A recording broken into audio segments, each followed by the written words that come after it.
Black to Egypt TV. We over here at the Oak Hill Cemetery, the cemetery where all the racist white people from the past during Alabama segregation are buried. Should we spit and piss on some graves here today?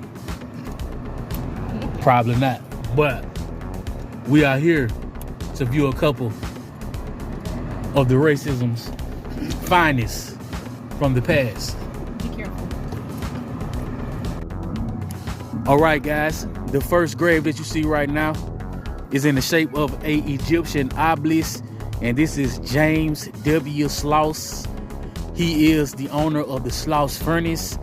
He was a racist piece of shit. Sloss Furnace is also known to be one of the most haunted places in America. In the early 1900s, James Slag was the overseer of the overnight shift, where a crew of nearly 150 workers, majority being black, worked to keep the furnace fed. To impress his supervisors, James Slag would make his workers take dangerous risks, forcing them to speed up production. During his reign, 47 workers lost their lives. Majority of the workers at Sloss Furnace were black, so it's not hard to see who the bulk of those 47 people were. All right, you guys, now we got another racist piece of shit right here is Charles Lynn. A little bit more about Charles Lynn. He was a captain of the Confederate Navy. If any white man has anything to do with the Confederacy, it's safe to say that he was a racist. There was also a park named after Charles Lynn in Birmingham, Alabama. It's called Lynn Park. Back in 2020, during the riots and after the death of George Floyd, his monuments at Lynn Park was dismantled and removed. And we have found the most racist piece of shit in this cemetery, by far, John T. Milner. I'm gonna piss on his grave. Of course, he would have the biggest obelisk because he's the biggest racist. Now, for people not to like black people, why would you have an obelisk? The obelisk come from Africa.